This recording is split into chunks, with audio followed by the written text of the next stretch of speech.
박세리 희망재단의 박세리 이사장이 어제 기자회견을 열고 부친의 사문서 위조 혐의와 그간의 갈등에 대해서 직접 입을 열었습니다. 네, 어제 기자회견 주요 내용 그리고 향후 법리적인 쟁점까지 손수호 변호사와 짚어보겠습니다. 안녕하십니까? 어서 오십시오. 네, 안녕하세요. 네.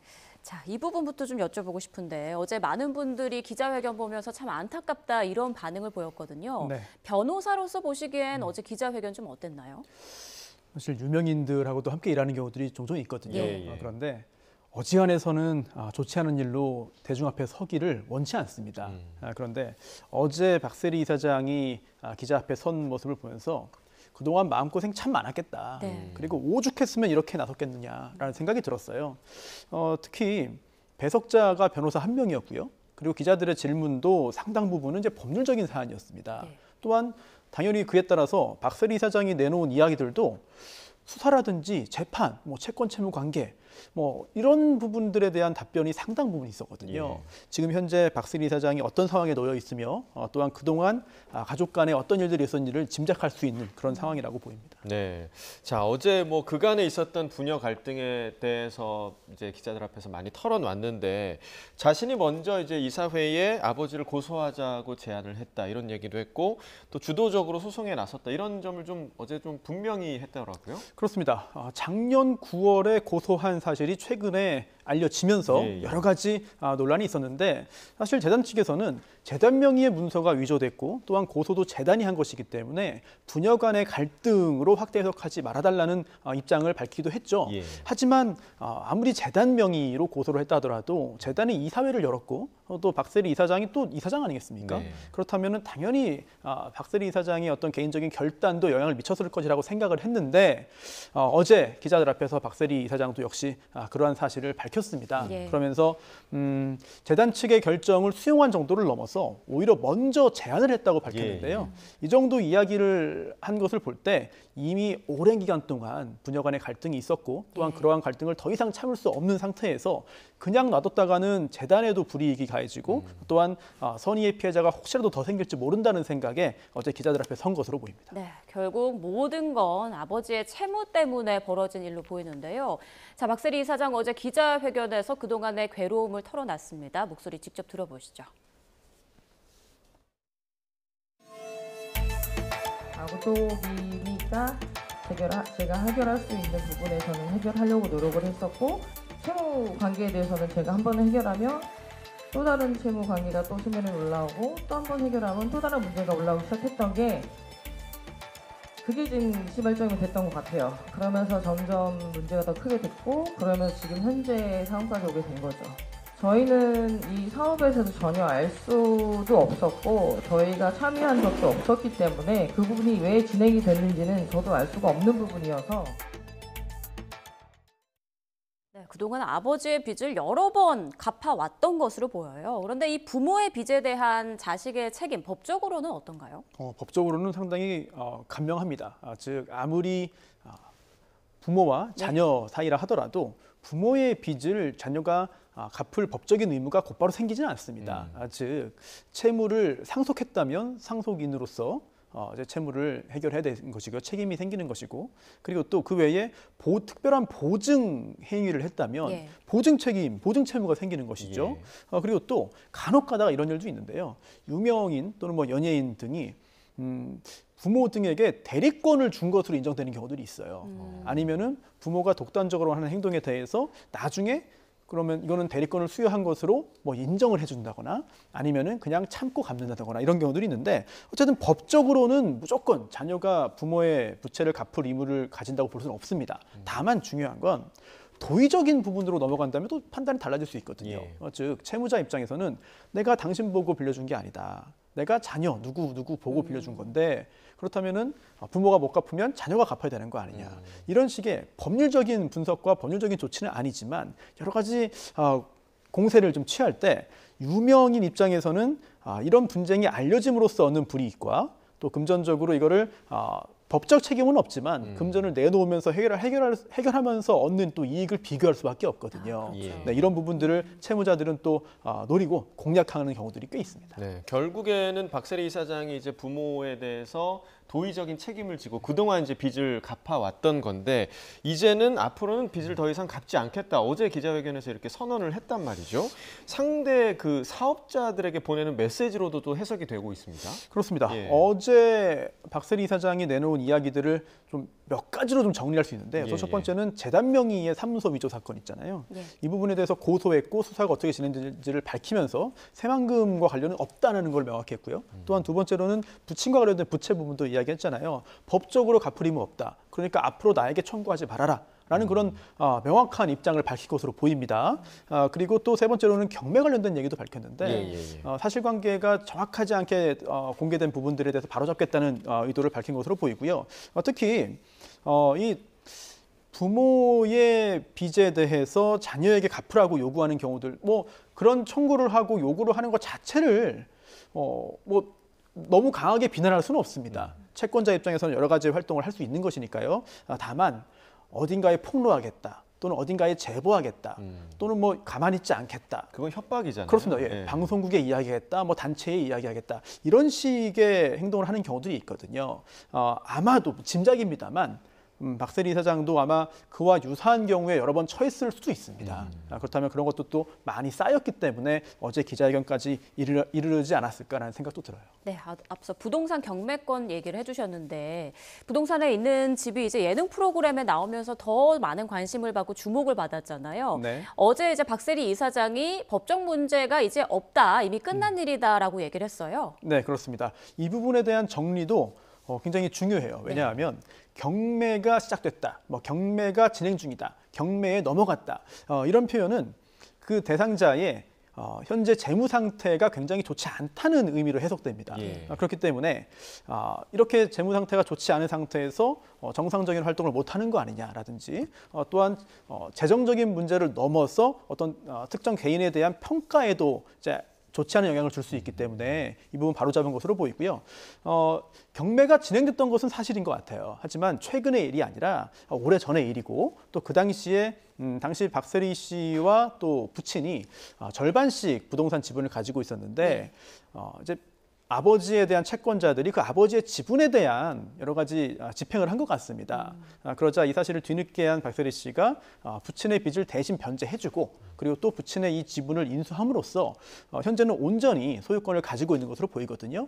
그렇다면 사실 부친에 대한 채권자가 그 재산에 대해서 강제 집행을 할 수는 없을 것으로 보여요. 하지만 현재 여러 가지 법적인 갈등이 존재한다고 밝힌 것을 볼 때 그동안 있었던 여러 가지 문제점에 대해서 채권자들의 입장은 좀 다를 수 있습니다. 그렇기 때문에 현재 절차가 진행 중이고 결국은 어제도 경매 관련된 이야기들을 많이 밝혔습니다만 현재 진행되고 있는 구체적인 법적 쟁송에 대해서는 밝히지 않았거든요. 예. 현재 진행되는 중이기 때문에 그런 것으로 보입니다. 예. 자, 어제 기자회견에서 시종일관 어두운 표정이긴 했지만 그래도 덤덤하게 기자회견을 이어가던 박세리 이사장. 아버지와 보기 좋았다라면서 말을 꺼낸 한 기자의 질문에 끝내 눈물을 보이기도 했는데요. 그 장면 함께 보시겠습니다.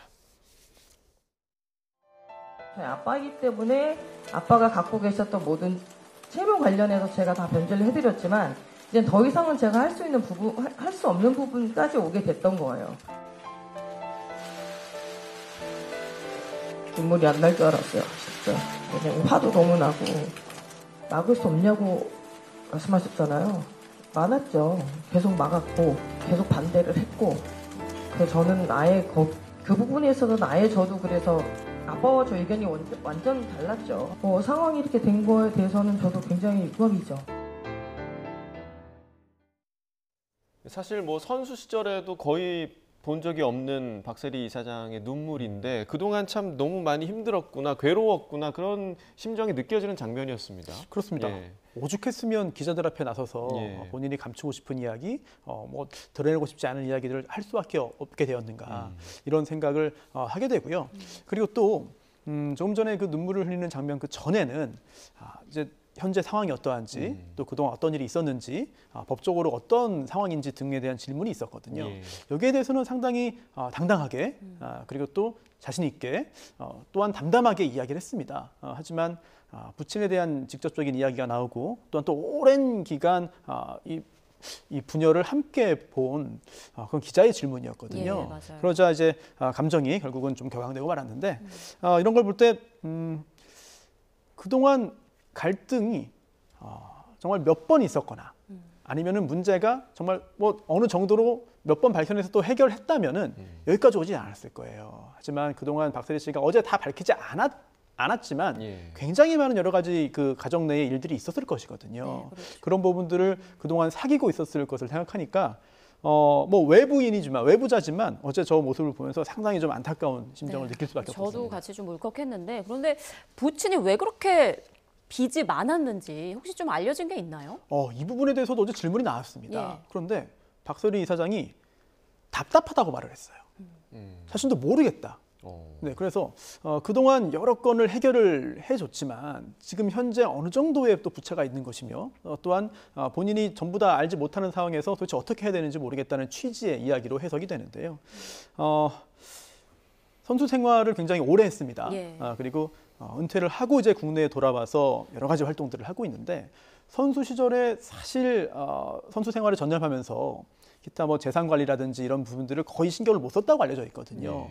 그렇다면은 지금은 어떤 일이 있었는지를 조금씩 알아가고 있지만 과거에 미국에서 활동을 하면서 국내에서 재산 관련된 어떤 일이 있었는지에 대해서 파악을 하면 할수록 아마도 더 좀 화가 나고 더 좀 참기 어려운 일들이 있었을지 몰라요. 예. 자, 그동안 알려진 문제들 그리고 이제 어제 기자회견을 통해서 알려진 문제들을 보면 이 부친의 박세리 이사장의 부친의 처벌 수위 어느 정도로 저희가 좀 예상을 할 수 있을까요? 사실 뭐 알려지진 않았지만 거의 유사한 유명인의 사건들도 종종 있거든요. 예, 그래서 직접 다뤄보면 문서 관련된 범죄가 아주 가벼운 범죄는 아닙니다. 특히 법정형도 상당히 높게 이제 정해져 있고요. 그리고 이 문서 위조 그리고 또 위조한 문서를 행사하는 범죄가 또 다른 범죄의 수단이 될 수도 있어요. 예. 즉 지금은 사문서 위조와 또 위조 사문서 행사로만 경찰 수사가 이루어졌고 어떤 또 검찰까지 올라가 있습니다만 혹시 그 문서를 행사한 것이 즉 업체에다가 제공한 것이 즉 재단의 어떤 사업 참여 의사가 있다고 한 것이 네. 뭐 사기의 고의가 있다면 뭐 사기 기수 또는 사기 미수 등으로 연결될 가능성도 배제할 수는 없거든요. 네. 다만 고소가 이루어지고 9개월 동안 수사가 있었습니다. 그렇다면은 그렇게 수사했는데도 문서 위조와 위조 문서 행사 말고 다른 범죄 혐의가 드러나지 않았다면 다행스럽게도 다른 범죄의 가능성은 좀 낮아 보이고요. 예. 문서죄로 다시 돌아오면은 법정형도 정해져 있습니다만 당연히 대법원 양형 기준을 보면은 기본적인 경우에 6개월 이상 2년 이하의 징역이에요.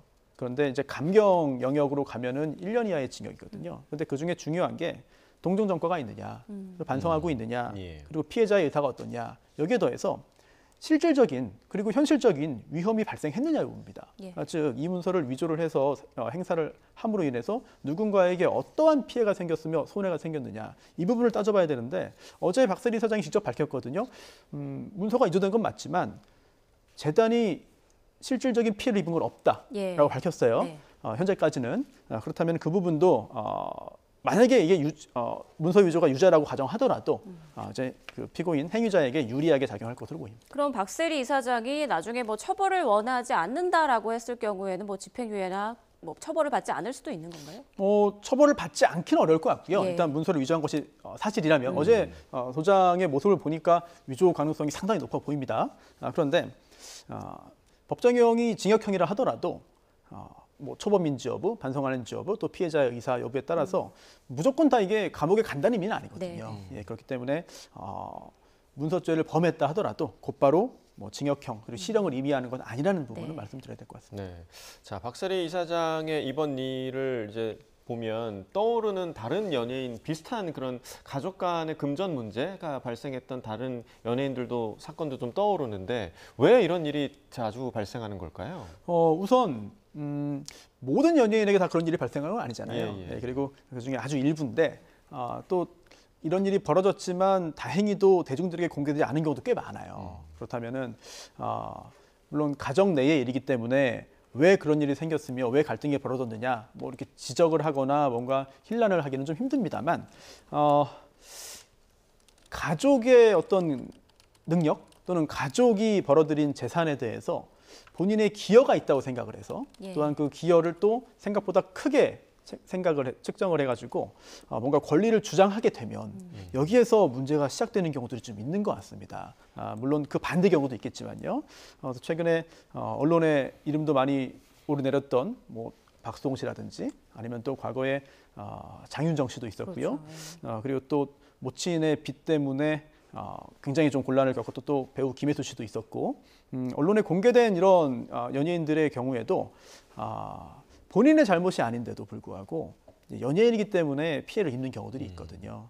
지금도 어딘가에서는 유명인이라는 이유 때문에 법적인 책임 이외에 또 추가되는 여러 가지 곤란함을 겪는 경우들이 꽤 있을 것 같습니다. 네, 참 안타까운 소식이었고요. 다음 주제로 넘어가 보겠습니다. 사건 발생 이후 꾸준한 관심을 받고 있는 김호중 씨 소식 좀 짚어볼 텐데요. 저희가 준비한 영상이 있습니다. 잠깐 보고 오겠습니다.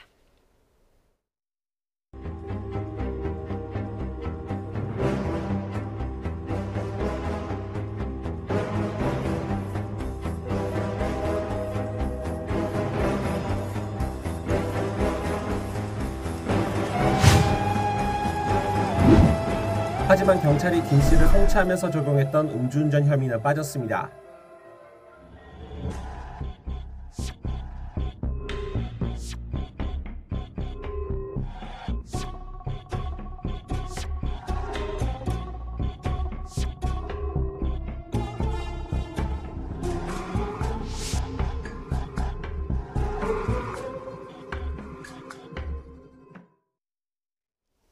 네, 가수 김호중 씨 어제 구속 상태로 재판에 넘겨졌는데요. 영상에서 본 것처럼 음주운전 혐의는 빠졌다고요? 그렇습니다. 경찰은 음주운전으로 기소되어서 처벌받아야 한다라고 판단을 해서 검찰에 넘겼는데 검찰의 판단은 달랐어요.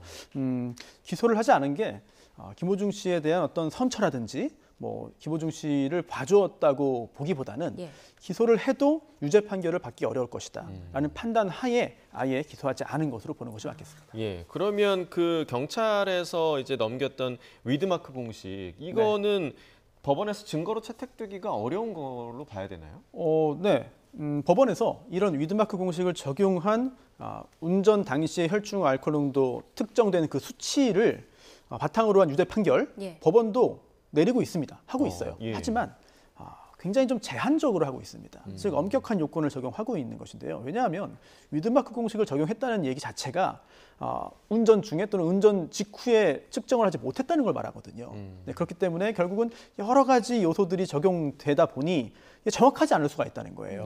뭐 성별, 뭐 체중, 음주량, 또 어느 정도 도수의 술인지 또 개인마다 체질 차가 있기 때문에 알코올이 어느 정도로 분해되는지 등등등 다양한 요소가 적용됩니다. 그렇다 보니 위드마크 공식으로 적용한 그 수치는 굉장히 보수적으로 보게 되는데요. 더군다나 경찰이 특정한 그 수치가 0.031%입니다. 즉 현행법상 처벌 기준을 아주 조금 넘은 수치예요. 그렇다면 다른 사례들을 볼 때 현실에서도 호흡 측정이나 일부러 부는 호흡 측정이나 피를 뽑아서 하는 혈액 측정의 경우에도 이렇게 아주 근소하게 넘은 경우에는 무죄 판결이 나오는 경우가 있습니다. 좀 모호해서 그렇습니다. 이거는 확신할 수 없다. 측정상의 오류가 있을 수 있다. 영향이 어떤 외부 영향이 있을 수 있다라고 봐서 무죄 판결이 나는 경우도 있거든요. 그런데 더군다나 이렇게 열몇 시간 지나서 측정을 했었고 그리고 또 이렇게 복잡한 단계를 거쳐서 나온 수치가 0.031%라면 기소를 해도 유죄 판결 받기 어렵지 않겠느냐라는 판단을 검찰이 한 것 같습니다. 네, 이번에 음주운전 혐의가 이제 제보했던 걸 두고 당시 김호중 씨가 시간 간격을 두고 여러 차례 술을 마셨잖아요. 이 전략이 통한 거 아니냐 이런 목소리도 있더라고요. 네, 운전 전에 술도 여러 번 마셨고 그리고 또 사고가 난 후에도 또 의도를 정확히 모르겠습니다만 아마도 뭔가 혼선을 주기 위한 목적으로 짐작됩니다만 또 술을 마시기도 했고 또 현장을 피해서 오랜 기간 동안 또 상당히 긴 시간 동안 또 피해 있었고 이런 것들이 온라인상에서도 많이 또 전해지고 있는 음주운전 처벌 피하는 방법, 꼼수, 이런 것들을 다 시도한 거 아니냐라는 비난을 피할 수가 없습니다. 그래서 이번에 기소를 하지 않은 걸 보고 저렇게 하면은 피할 수 있구나. 나도 그럼 저렇게 해야지라는 그런 잘못된 신호를 줄까 봐 굉장히 걱정되는 측면들이 그러네요. 있어요. 네, 자, 충분히 좀 우려될 수 있는 부분이고 검찰이 이제 음주운전 혐의를 적용하진 못했지만 이 혐의를 피할 수 있었던 이유로 사법방해라는 걸 언급했단 말이죠. 구체적으로 어떤 얘기입니까? 네. 측정을 피했잖아요. 예. 김호중 씨가 피해서 결국은 음주운전죄로 기소되는 것을 막았기 때문에 그로 인한 처벌은 피한 겁니다. 물론 다른 범죄로 처벌받을 가능성이 있고 또한 종합적으로 볼 때 형량이 더 높아질 가능성도 있지만 예. 일단 음주운전 처벌은 피한 거잖아요. 그렇다면은 지금 이게 이러한 행위를 했을 때 처벌하지 못하는 것은 음주운전죄로 처벌하지 못하는 것은 제도가 제대로 만들어져 있지 않기 때문이다. 그렇기 때문에 보완을 하자라는 건데 보완하는 방법이 그동안 여러 가지가 제안됐습니다. 우선 첫 번째는 위드마크 공식이 확실치가 않고 뭔가 딱 떨어지지 않는다면 이거를 한국인에 맞게 새로운 공식을 만들어서 예. 적용을 하자라는 게 첫 번째 예. 대안이고요. 또 두 번째는 이런 공식을 잘 만드는 걸 넘어서 아예 법제화 해놓자. 외국에 그런 사례가 있거든요. 네. 법에 계산 방식을 넣어버리면 그에 따라서 나온 결과를 가지고 처벌할 수 있습니다. 이런 두 번째 대안이 있고요. 그리고 세 번째는 음주 측정에 응하지 않으면 음주 측정 불응죄가 있습니다. 예. 측정이 안 되면은 처벌할 수 없다고 하면 안 되잖아요. 그냥 도망가 버리고 아예 안 해버리면은 안 되니까 그 자체를 처벌하게 되거든요. 그리고 그 음주 측정 불응죄의 처벌이 실제로 음주운전죄와 거의 뭐 비슷합니다. 그렇다면은 음주운전을 하고 그다음에 사고를 내거나 또는 뭐 도주한 후에 측정을 피하기 위해서 하는 이런 행동들 자체를 그런 행동을 하는 것 자체를 범죄로 규정을 해서 예. 처벌을 하면 도망을 안 가지 않겠느냐. 예. 도망가고 싶어하는 그런 유인을 좀 막자 이런 차원에서 법적으로 만들자는 건데요. 특히 음주운전 말고도 그 외에도 여러 가지 수사를 방해하고 또한 수사에서 벗어나기 위한 수사를 피하기 위한 꼼수 또는 뭐 범죄에 가까운 행위들이 여러 개가 있습니다. 증거 관련해서도 네. 이런 것들을 두루두루 다 묶어서 사법 방해죄로 만든다면은 음주운전뿐만 아니라 여러 가지 다른 법적인 처벌의 공백을 메울 수 있지 않겠느냐 이런 이야기를 검찰이 했는데요. 그동안 이런 이야기 여러 번 했었어요, 검찰이. 근데 이번 김호중 씨에 대해서 기소를 하지 못함으로 인해서 예. 다시 한번 이런 얘기가 나오고 또한 대중들도 더 강하게 호응하게 되는 것 같습니다. 예, 나쁜 선례가 되지 않도록 분명히 좀 개선이 필요한 부분인 것 같습니다. 이제 법정 공방 단계로 넘어가게 되는 건데 김호중 씨가 받는 혐의에 대한 형량 어느 정도로 좀 예측을 해볼 수 있을까요?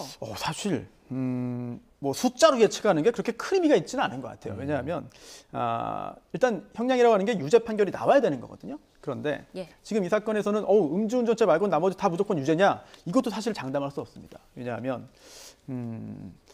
이제 특가법에 있는 이제 도주치상의 경우에도 도대체 얼마나 다친 것이냐 이게 또 변수가 될 수 있고요. 그리고 또 역시 특가법에 있는 위험운전 치상의 경우에도 술에 취한 상태에서 운전 제대로 못하는데 운전을 하다가 사고를 냈으니까 이거는 위험운전 치상이다라고 주장을 할 수 있지만 우리 법이 그렇게 단순하게 보지는 않아요. 즉 위험운전 치상죄에서 말하는 위험운전이라고 하는 것은 상당히 술에 취한 상태를 의미하는데 지금 위드마크 공식을 적용해서 나온 수치가 0.031%거든요. 예. 그렇다면 만약 그 정도 수기라고 한다면 이 위험운전 치상죄에서 말하는 위험운전에 해당하지 않을 수도 있습니다. 아, 그렇군요. 네, 그런 가능성 배제할 수 없거든요. 예.